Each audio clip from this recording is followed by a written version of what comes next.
Hi, everyone. Happy Wednesday and welcome to the final webinar in the CVC-OEI's Developing and Strengthening Online Career Education speaker series that we've been hosting just over a month now, I think, right, Donna? Or towards the end of October. So we saved the best for last. We have fabulous panelists for you today.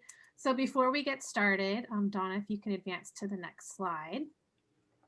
For those of you that don't know about the Pathways Project, in June 2019, the California Community Colleges through the CVC-OEI, who is sponsored by Foothill De Anza Community College, awarded $27.5 million in grants to 77 community colleges and community college districts to create online CTE programs, courses, certificates, degrees that would lead to employment by many of our state citizens. And I am very happy to say that in the year period we did the grants, we developed 792 new online courses and 216 online programs. So I always say, if you want something to get done, leave it to the community colleges because we get it done. And it's been really fun to watch, and we have a fantastic team at the CVC-OEI, but it really was the hard work of our colleges that got this done. And these webinars are a great way for you to hear from your colleagues. Another thing that I love about community colleges is we're not super competitive in the sense that if one of us has figured out kind of the secret sauce, we're usually very happy to share it with our colleagues in the name of student success. So that's what these webinars are doing, is showing you what your colleagues have done and how they've had success. So next slide, Donna. So today's topic is online marketing and CTE growth. As I mentioned, my name is Andrea, and I am the Director of Communications and Strategic Partnerships for the CVC-OEI. Prior to joining the CVC-OEI, a little over 3 years ago, I was a marketing director at both Fullerton College and Foothill College. So I know what it's like to work at a campus and how much you guys are balancing. And so I really thank you for taking the time out today to join us. Next slide. I am not going to read everyone's names out loud because you're going to get to meet everyone in these next slides. But we have a fantastic group of faculty and managers who are here today to work with you all and show you what they've done. We had a session last week, and it was just really exciting to see their enthusiasm for talking with you today and what they've put together. So what we're going to do first is have each grant show you kind of an overview of what they've done and some things they wanted to share with you. I have some questions for them, but we would also love for you all to add your questions in the chat. My colleague Donna Miranda is monitoring the chat, and we really want this to be a two-way conversation. So if there's anything that pops up in your head, please put it into the chat and we'll make sure your question gets answered. So with that, Donna, I am going to turn it over to Alta, who's going to tell you a little bit about what Laney College has done with their funds. Hello, everybody. It was my pleasure to work with my colleagues and wonderful team at both college and state through this grant. And I think we have achieved so much, and this grant helped us to build fully online career technical certificate and courses, as well as we did a lot of important projects to promote our programs to the various marketing projects. And before I'm going to go over details, I would like to share our grant summary video with you. To build, to maintain, and to sustain. It's a familiar mantra for Laney College's Green Construction Management Program. And now, it's the guiding principle behind the college's broader Improving Online CTE Pathways initiative. We're doing really good things with the IOP grant. We're preparing faculty to teach online and preparing them to structure their courses in a way that makes student success better. In other words, to improve the student experience, so we have better success rate and better overall success with the online classes. Student academic success is really rooted in traditionally what happens in the classroom. And the challenges have been really thinking through each of the rubrics in terms of how do you meet those requirements. The Laney team identified 4 programs for online conversion, starting with the new 16-unit Certificate of Achievement in Sustainable Building through the Construction Management Program.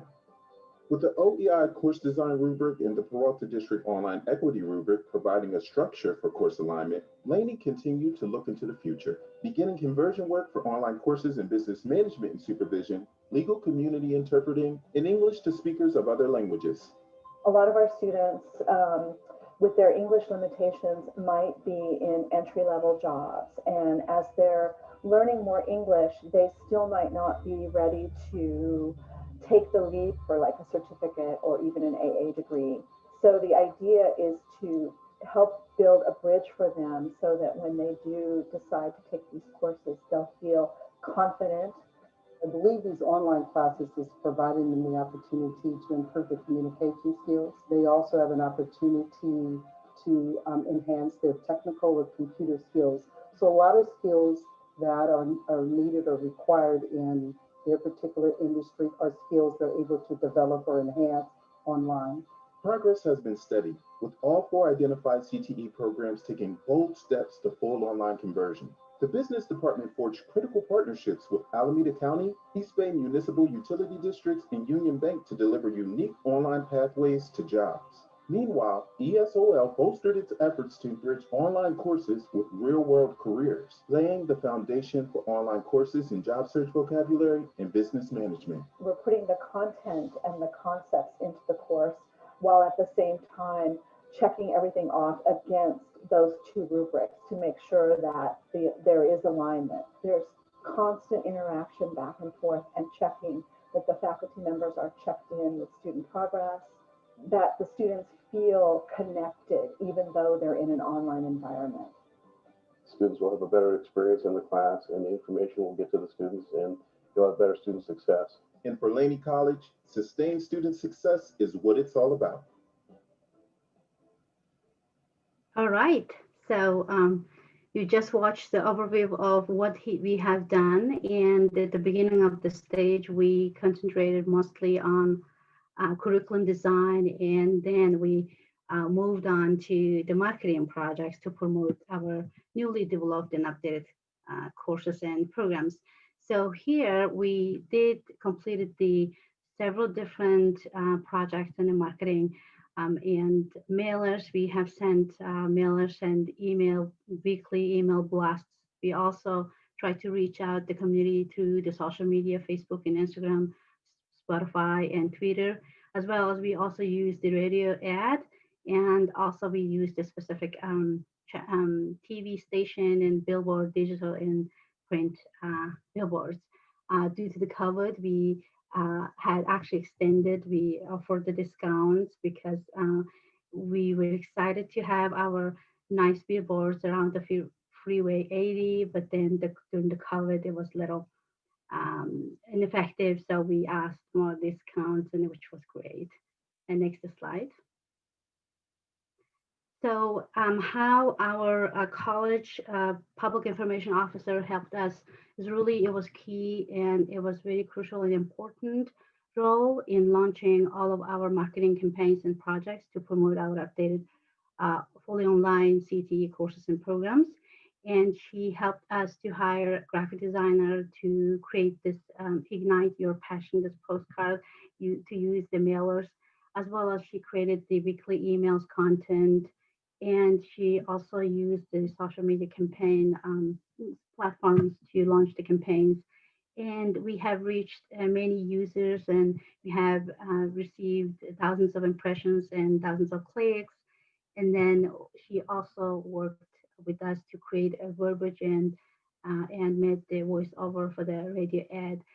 And during the process, all the team members, and especially with the faculty leads, contributed their idea of how we can word out and how we could say our programs We had some comments like a curriculum specialist said, when we are developing in the process, we can't really promote. We can't say like we are offering online or we're going to offer or we will be offering these languages needs to be carefully uh, decided. So we waited. We're actually a marketing project where I launched a little letter after the COVID period, like beginning of, I think it's about the May, month of May, we started all the radio and social media campaigns.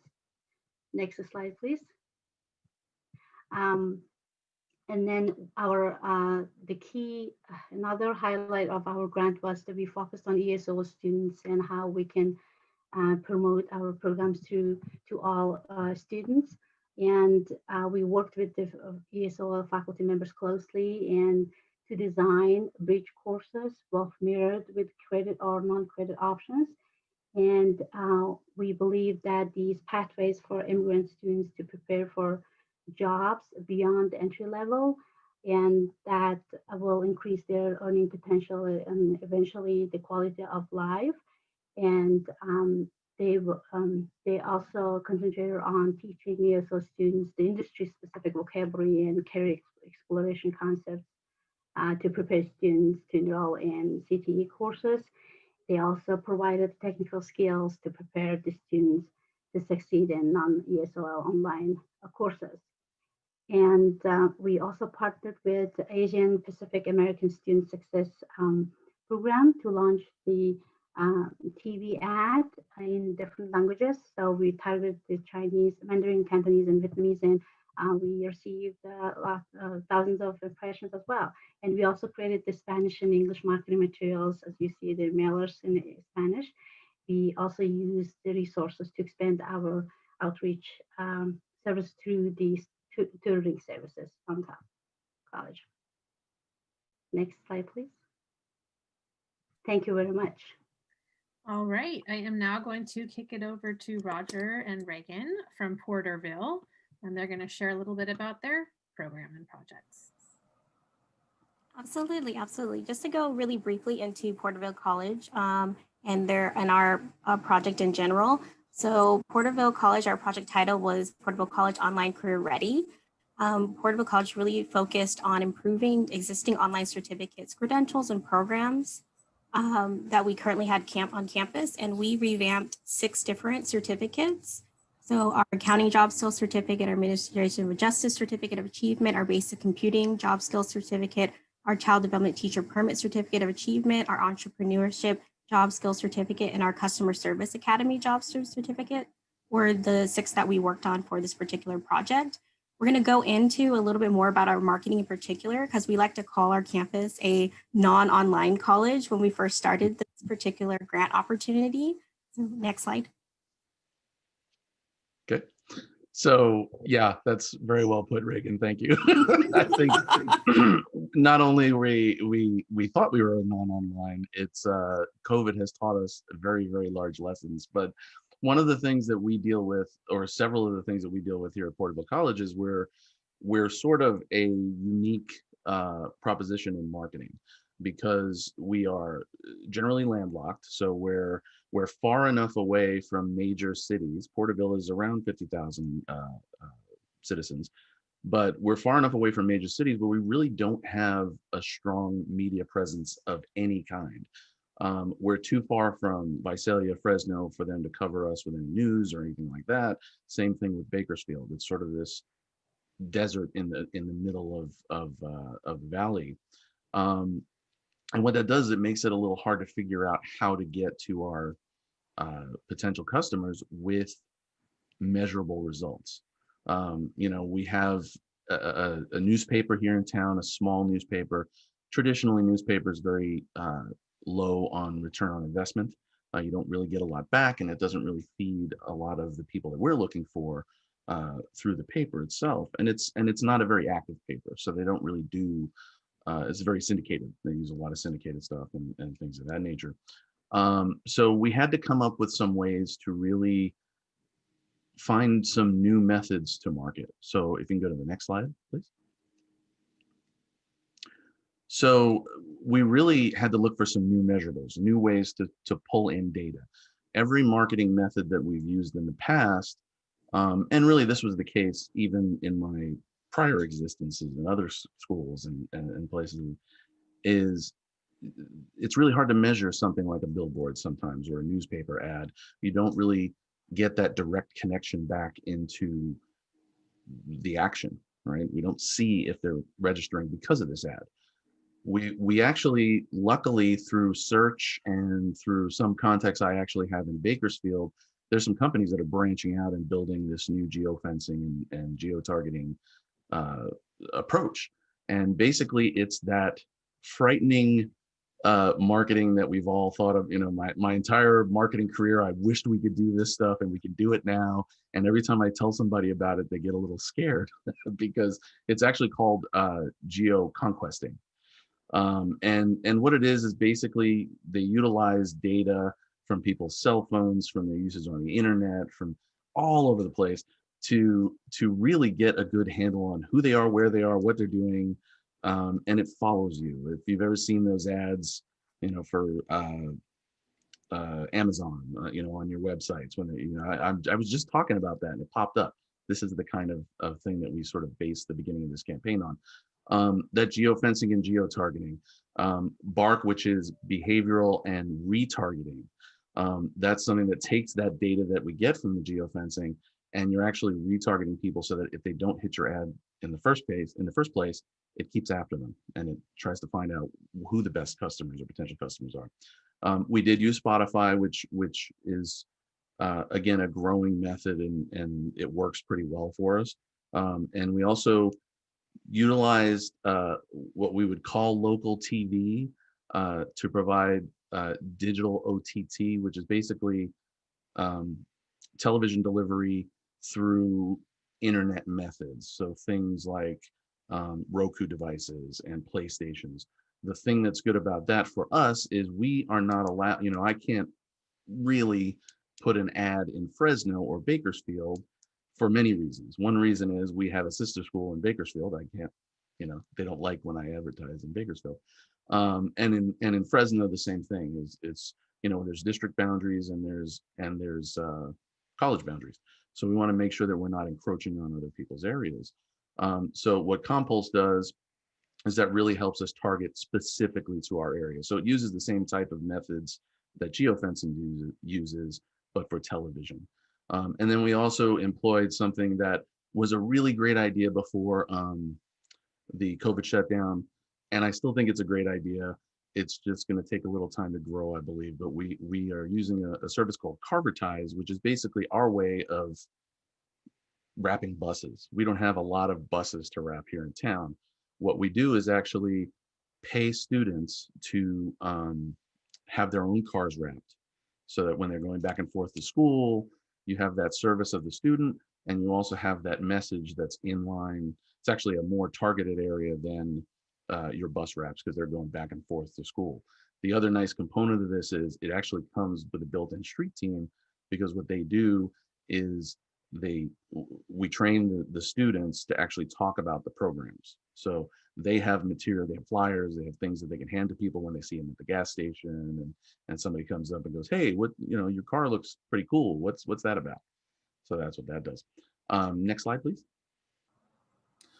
So in the creative, the good thing about all of this is that these are all digital methods, so we can pretty much do every type of advertising.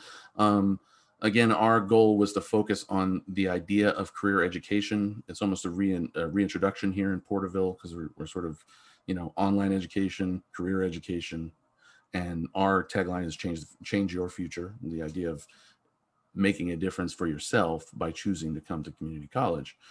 We did print ads, we did digital print ads, we did video, we did radio, we did all kinds of things there. So next slide, just for a quick look at, if we want to look at those, we can. Sorry.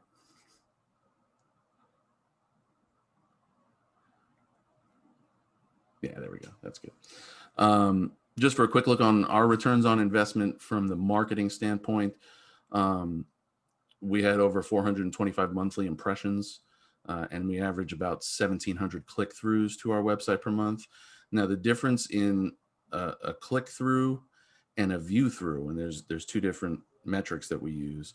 A click through is if somebody sees the ad somewhere, clicks on it, and they go directly to our website, and we actually can track them very deep within the site using geofencing, so we can actually track them to the registration page. That 1,700 click through is actually way above the national average, which is really nice for us so far. And again, I think it's because it's a new thing here in town, and it's really latching on, which I'm excited about. We average about 452 additional view throughs per month. Now, what those are is those are people that are retargeted. So if they went to the ad, didn't do anything with it, and then that retargeting sort of follows them around a little bit, and then after another impression or two, they go through to the website, they're counted as well, and we can see them.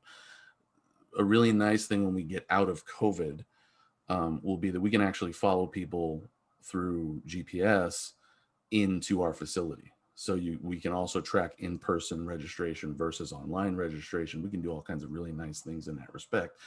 And again, you know, we've had some really nice return on investment for relatively inexpensive methods of advertising, which is nice.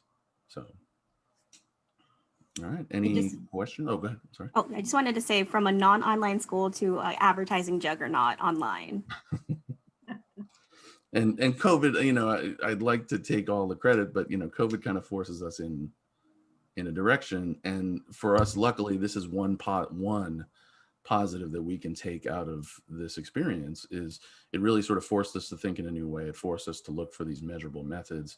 And, you know, this is something that, by the way, every one of these methods has a very, very deep and rich reporting. So there are so many things that we can find out about our market that we've never known before, you know, and I think this is a typical thing in community college setting.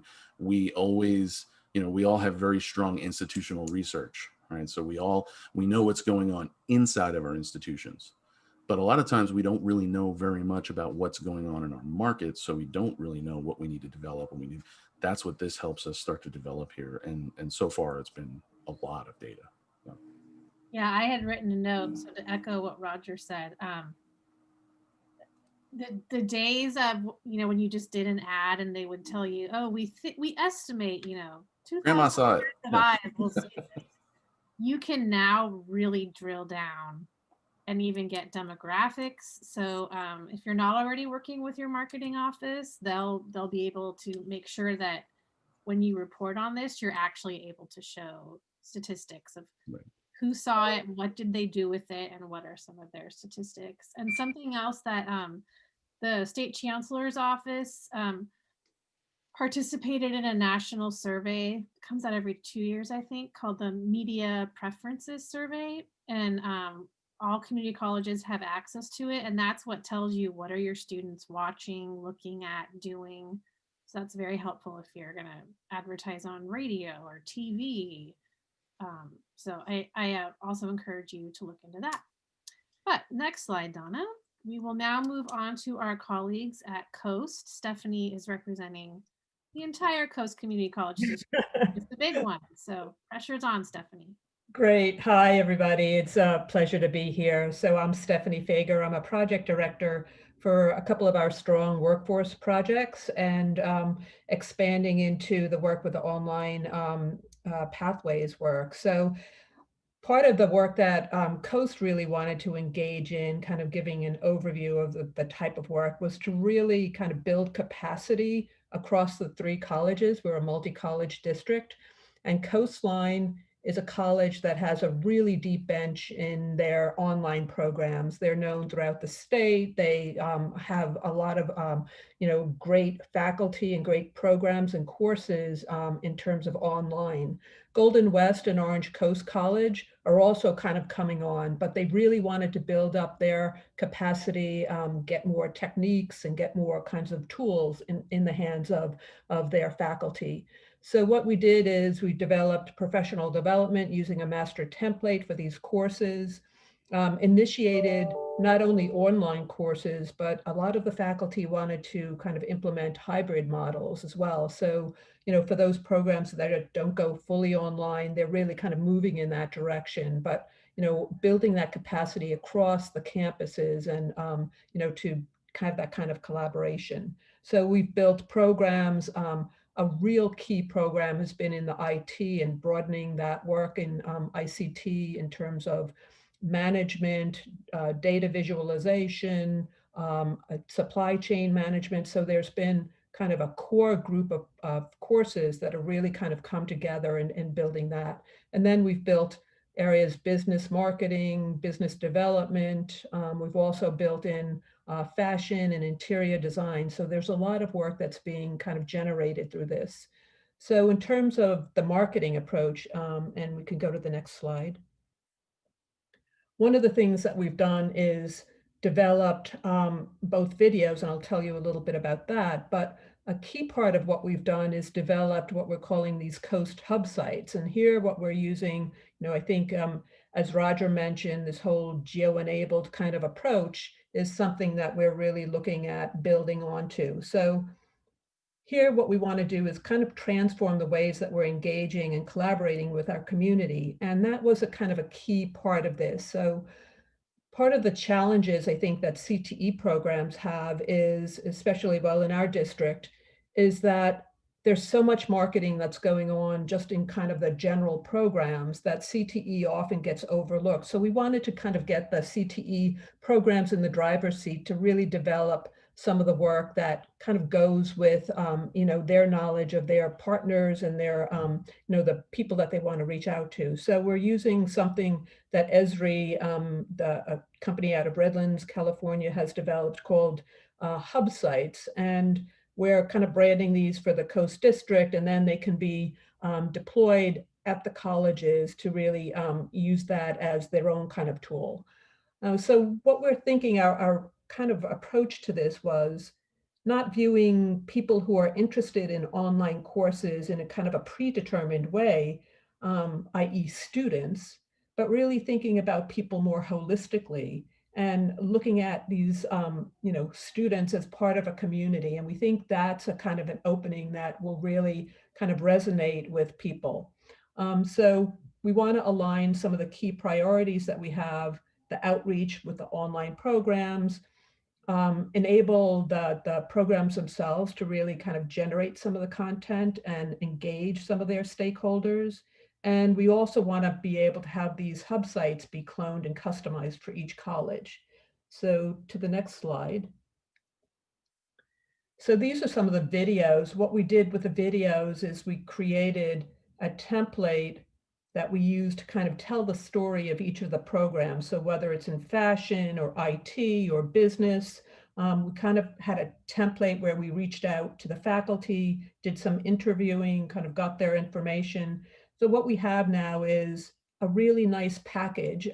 You know, part of the challenge that we had was originally we were going to have the video production company come to the campuses and do interviewing with faculty. Well, that kind of got thrown out with COVID.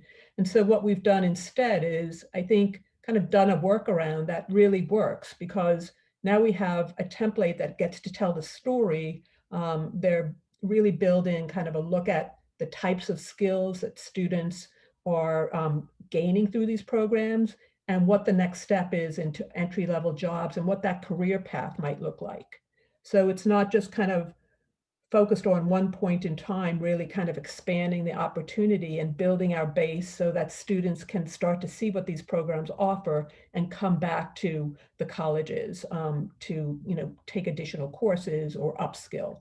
So our next slide is really talking a little bit about some of these, the tools that are a part of this hub site. And it's really thinking about building for the long term, not just through the kind of the time period of this grant, but really activating college outreach in more in different ways. So we have tools that are embedded in this that are configurable right out of the box. So there's a survey tool that allows you to kind of do different surveys. So whether it's surveys that where we're thinking about kind of student feedback on surveys about things like food security or safety.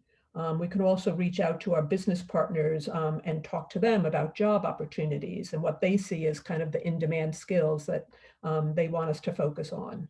There's also an opportunity to set up something called hub events. So that's similar to Eventbrite, this is the kind of Swiss Army knife of tools here.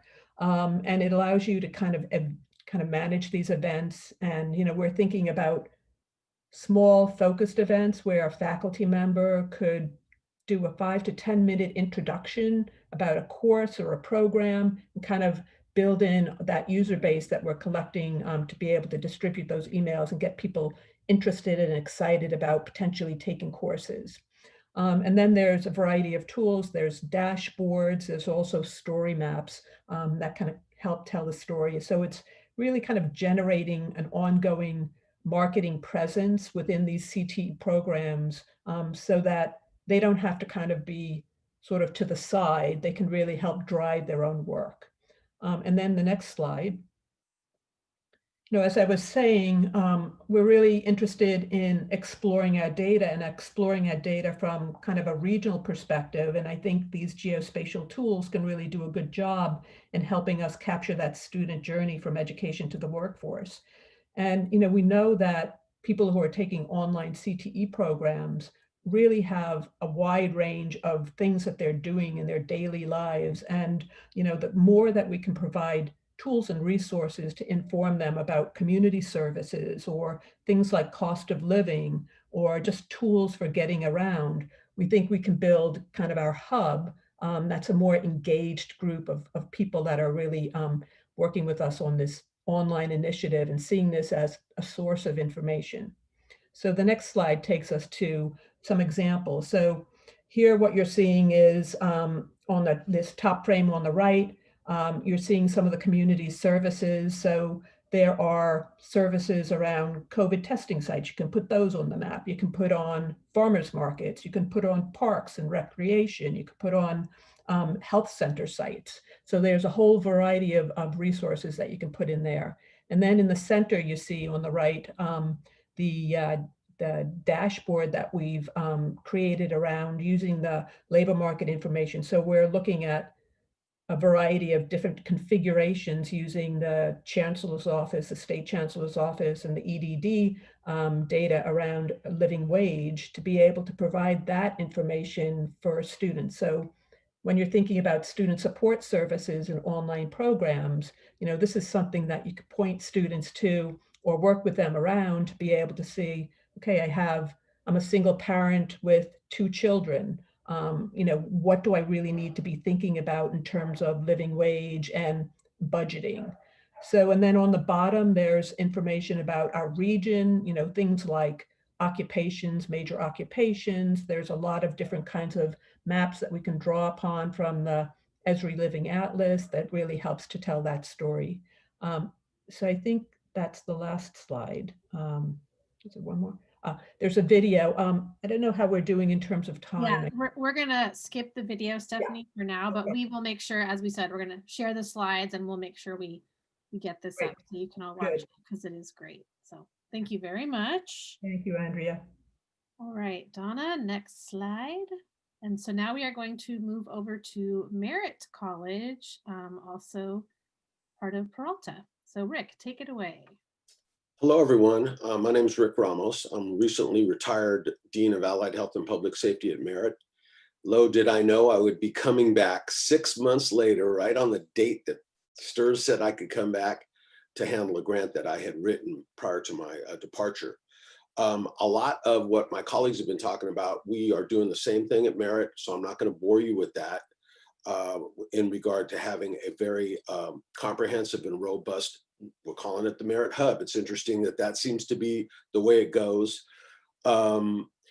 This came from research that I did back in 2013, where I tracked 750 East Bay students who had been applying for college, but I was looking at the proportions that enrolled in courses. And this is back when they were forced to do assessment, right? So I was really looking at the ones that were assessing because they showed, an aspiration for education.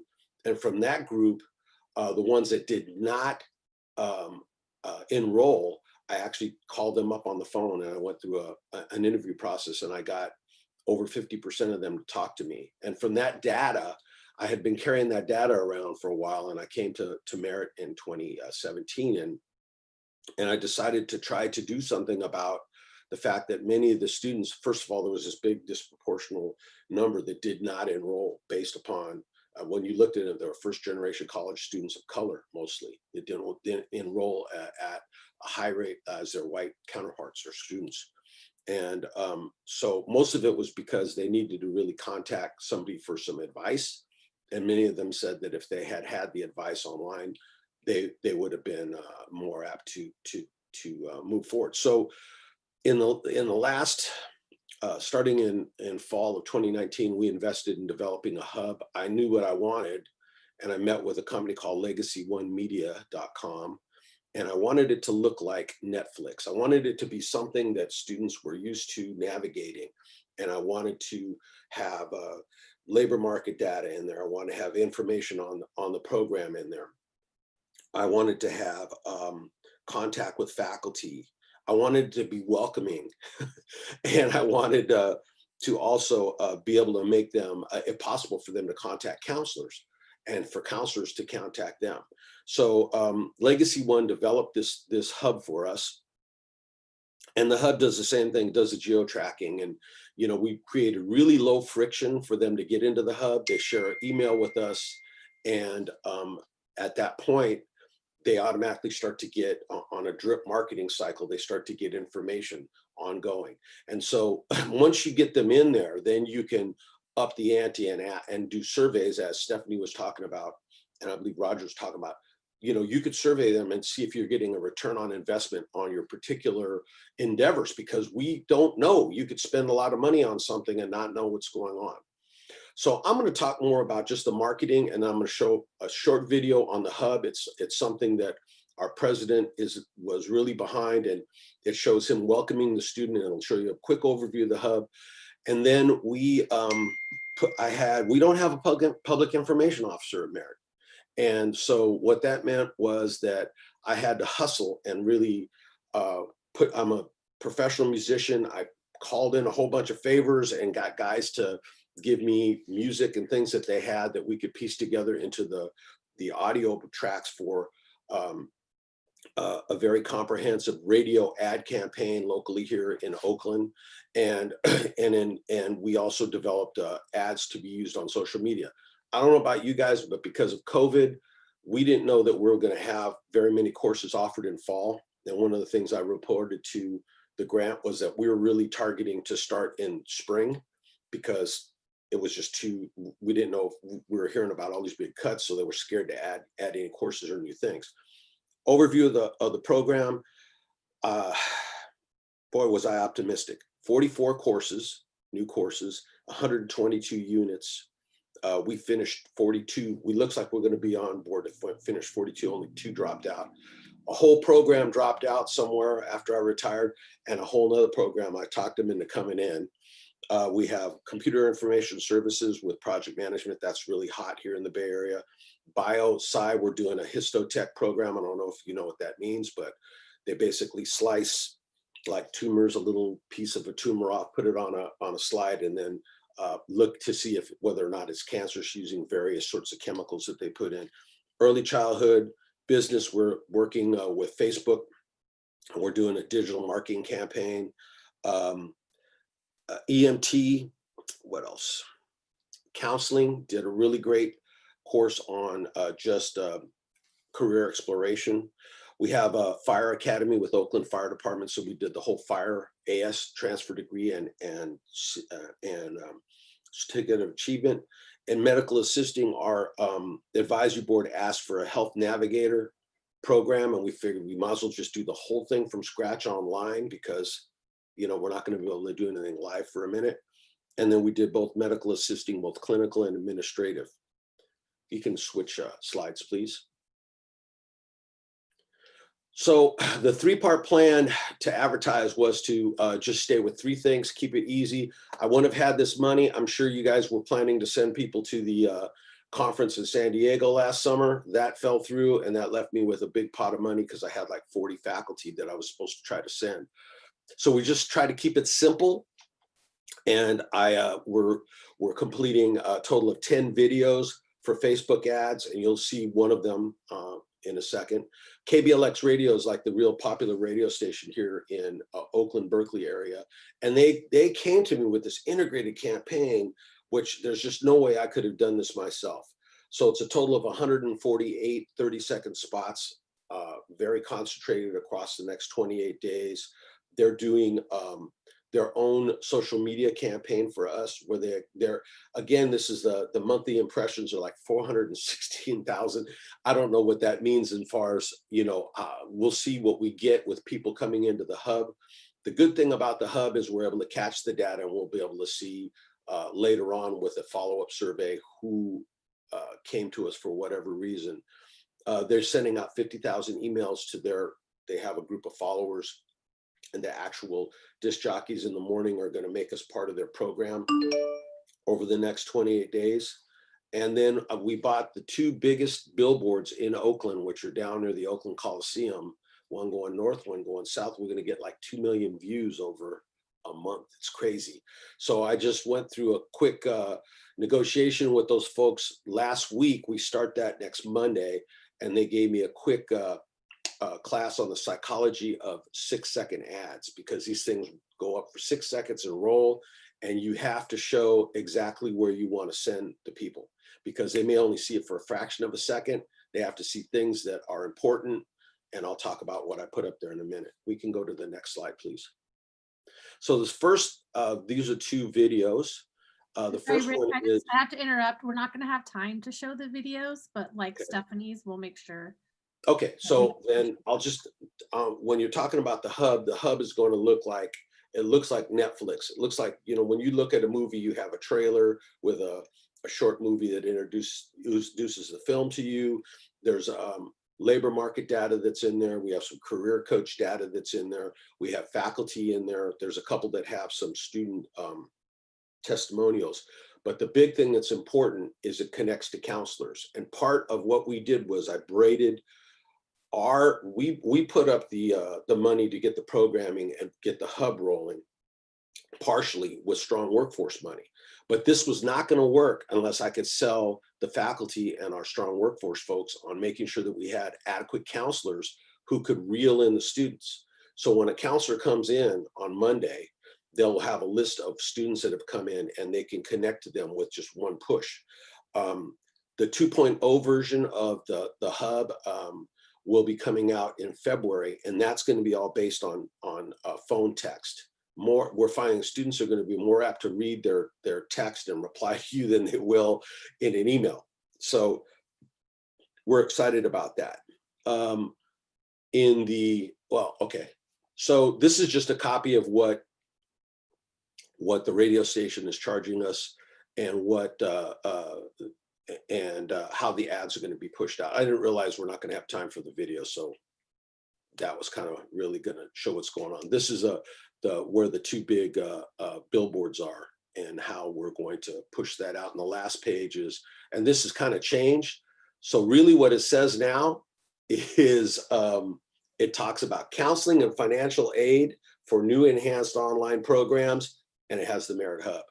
They talked me into whittling all this out and just having the piece about, because in my research, the 2 things that will increase your enrollment is if they see a counselor for more than 30 minutes or an advisor. The second thing is get them to fill out a bog fee waiver. You go up another 18%.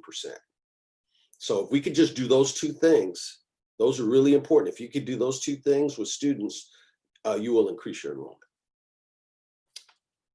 And that's it. Thank you, Rick. And I know we have, Donna, can you go to the next slide? Can we actually switch? Lori, do you mind letting Javier go in front of you, because he has a hard stop? Sure. Thank you so much. So we're going to switch up to Grossmont and Javier, and then we'll come back to Lori. No problem. Thank you. Hello, everyone. Thanks for providing such amazing information. Just wow, these projects have been really impressive.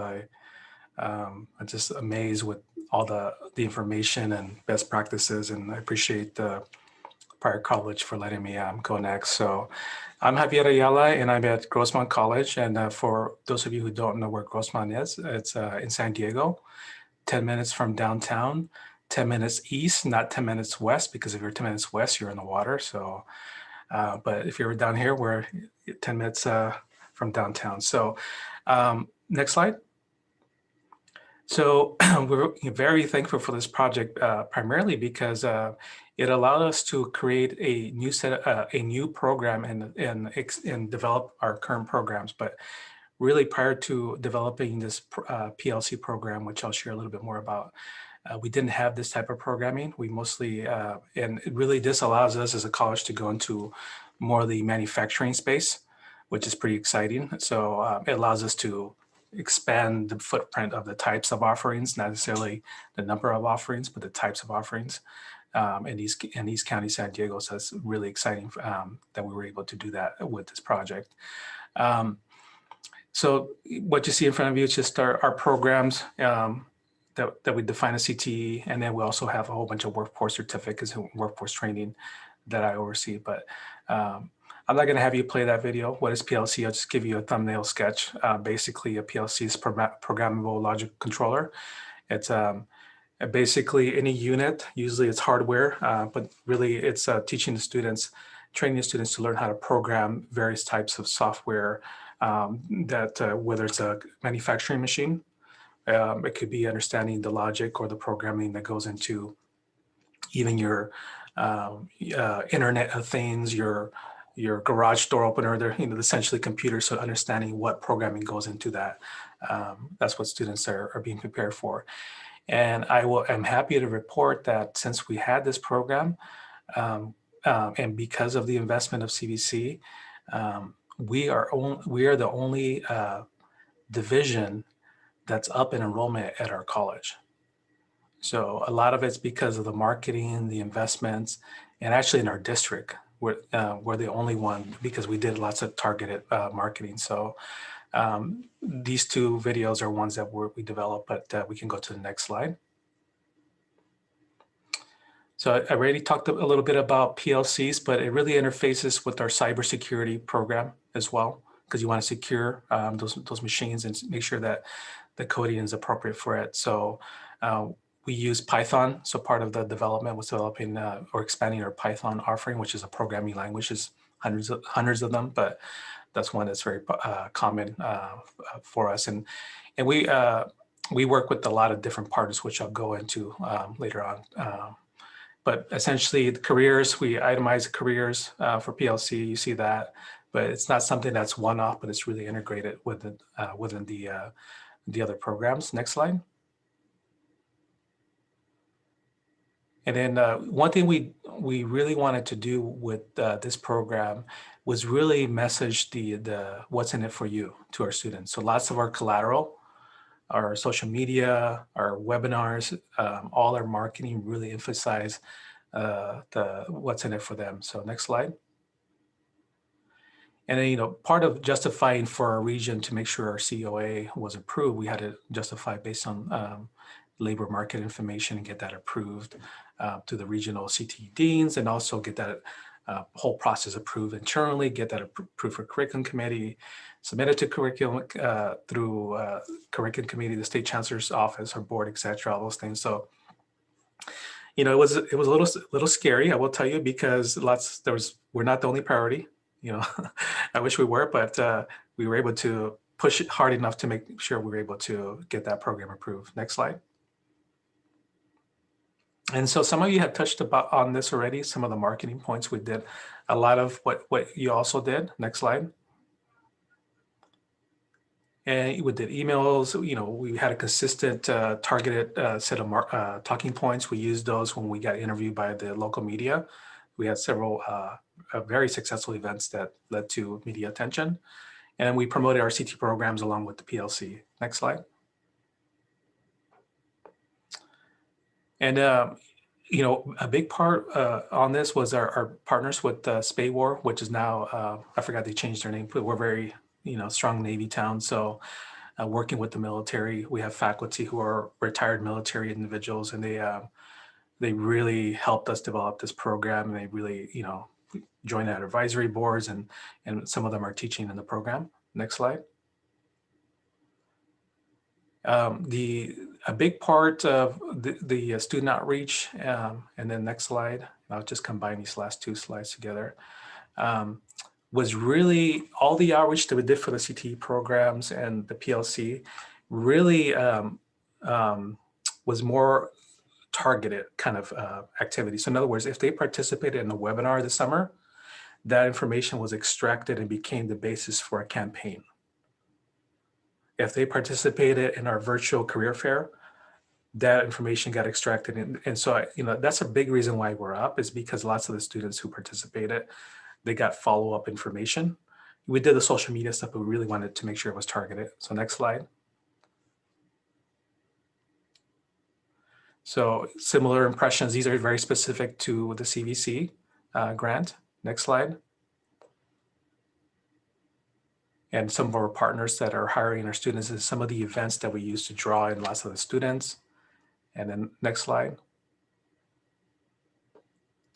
And our programs officially launched this fall, and it started in the next round of classes are in spring. And final slide, I believe. And thank you so much. Thank you. And now we have Lori, so we'll let Donna backtrack a little.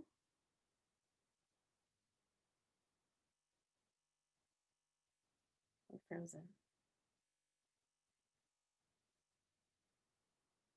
There she is. Last but not least, another one of our colleagues from the Bay Area. So Lori, take it away. Great, thanks. Mine comes from a little different angle, and that is I was the faculty coordinator for the CVC-OEI Pathways Grant. And I'm going to give a little bit of history. We're in Far East County. We're tucked away in the agricultural belt out here in between Discovery Bay and Concord area. We are part of the Contra Costa Community College District. There are now 5 campuses in our district. We all applied for the CVC-OEI grant, and we were all given money for the grant. So I'll talk a little bit about what we did together as a team, but it was perfect timing. It couldn't have been better timing that we received this money, because we had started doing research on the fact that we were behind in our totally online offerings. Again, from the faculty perspective in marketing, we looked at the needs of our community. We looked at where students needed assistance, given the fact that they're commuting out. The majority, 90% of our students commute out to work from the Brentwood area where we are with our new campus, and Pittsburgh area. So we needed to really look at what was happening at our college, and accreditation was coming up.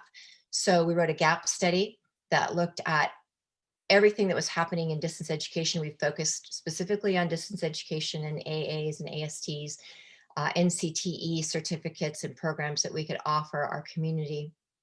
So we wrote a gap study in 2018, and we used all of that research to apply for the CVC-OEI monies, and we were so happy to receive them.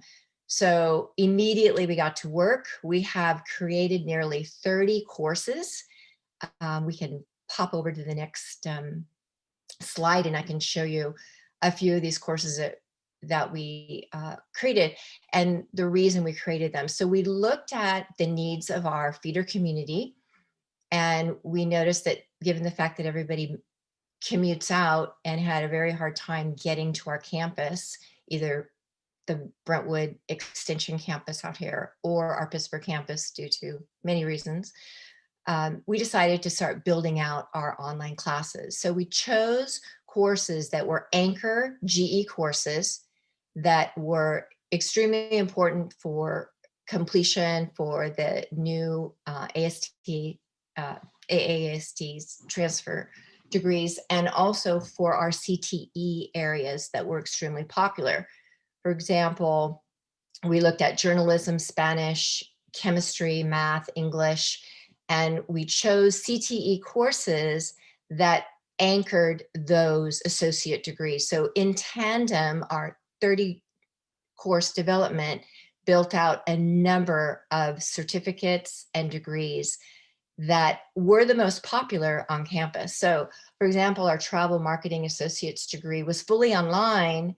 However, it wasn't rubric aligned.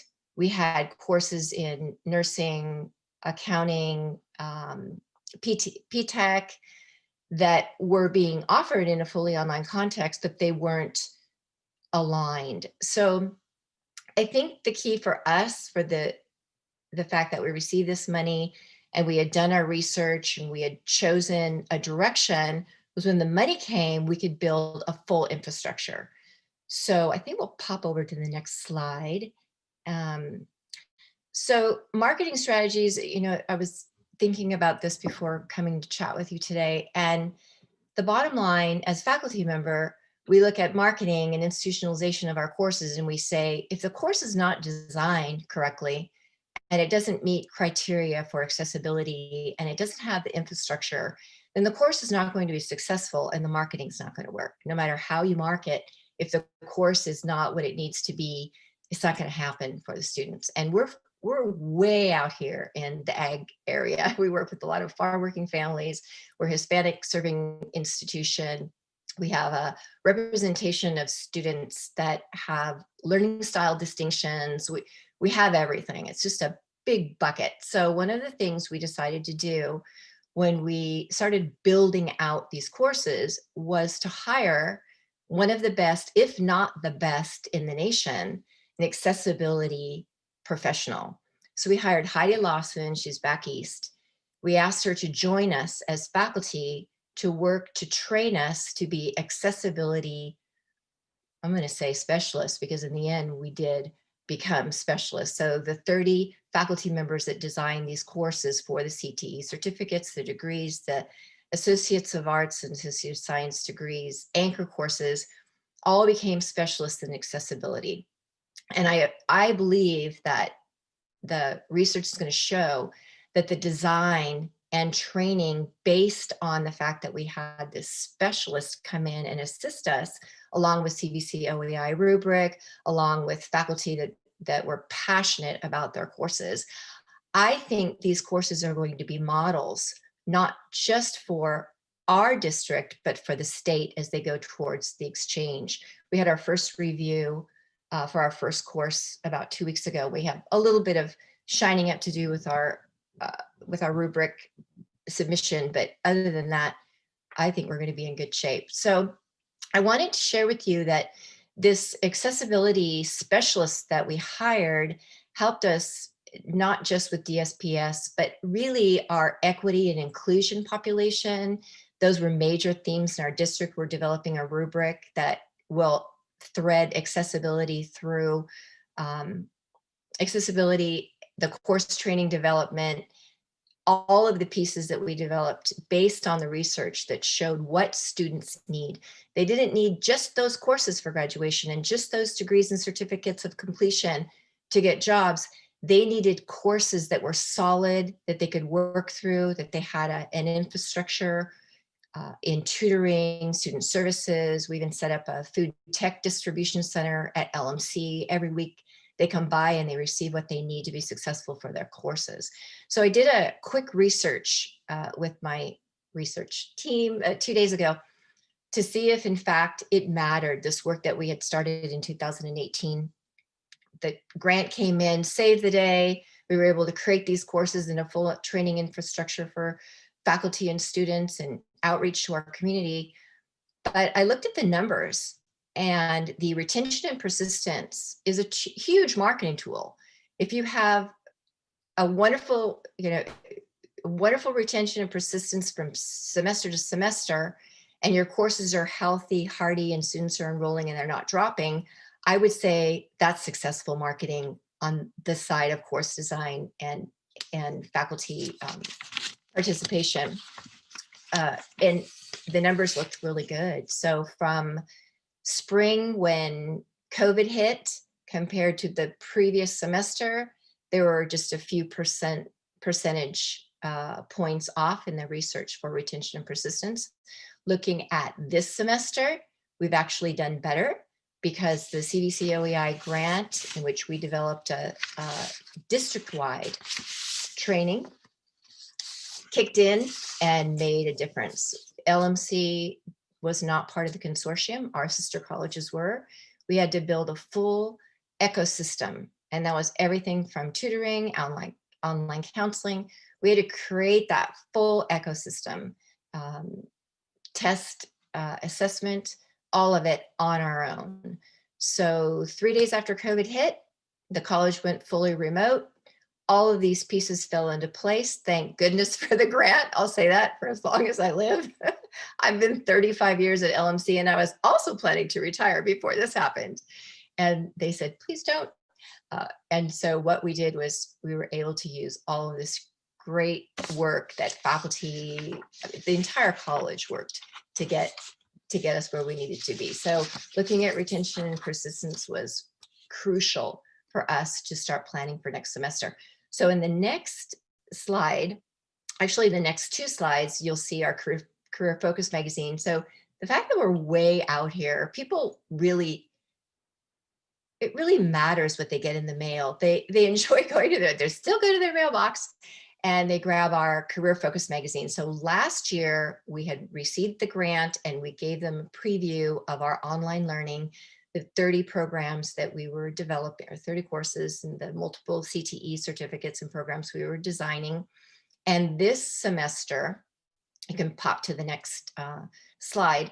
So this semester's focus in the career focus magazine that will go to every home in our feeder communities will then give more information about the exchange courses and the opportunities for folks to be able to reach their goals in a fully online format with their CTE and their associate's degrees. The very last slide I think I have here for you, and this was a very interesting piece I wanted to share with you as well. So again, from the faculty perspective, looking at marketing, what is it that we have to do as faculty to make certain that you're able to market our courses, that our courses are healthy and hearty and being enrolled? Highly enrolled courses, mostly our distance ed courses, were the most popular courses. Now our faculty as a whole will be able to offer online classes based on the work we did with training and outreach to faculty during this COVID, which is now going into its 3rd semester. But one of the things that we found were our concurrent enrollment. This video, and I won't show it, but it's here if you want to use it. This was designed by our concurrent enrollment and marketing folks. What we were finding was that the high school students, we have a large number of high school students, and I should say not just high school, but your homeschooled population out here in Far East County, where the parents enroll their children into our community college courses without any information as to what the student will expect, and especially if it's a fully online course. So this video was created from the perspective of the high school student and what the high school student and his or her parents should expect from an online class. And this was perfect timing. We were going to have it simply for the courses that we were offering online to our concurrent enrollment students. But once COVID hit, this worked for every high school student and parent. And most of the students had never used Canvas. So getting into our courses, we didn't see retention and persistence high at all. And we were marketing to all of these families. So you're welcome to take a peek at this, but I think it's made a huge difference because we're doing the research to look at our high school population, retention and persistence, and we're seeing a big, an increase in terms of retention. So from the faculty perspective, if the course is well designed, it meets equity, inclusivity, accessibility, the students are going to talk. Your best marketing tool are your students. They talk to each other, the families, the communities, which courses are well designed, which professors are engaged with their students, and that, I believe, is a huge marketing tool. So thanks for listening, and thanks for all your great ideas. I'm going to go back and share them at my college. Thank you. Lori. And I know we're a few minutes over, so thank you everyone for staying on. And again, a lot of our presenters had great videos that we just weren't able to show due to time. So I will work with Donna to make sure that those are available to everyone. If you have any questions or want to get in touch with one of our presenters, please email grants@cvc.edu. Donna monitors that email and she's quick, so she can put you in touch with whoever you're interested in talking to. So again, thank you, and we will make sure all this information is on our website. Have a good rest of your Wednesday. Bye. Bye, everyone. Thank you, everyone.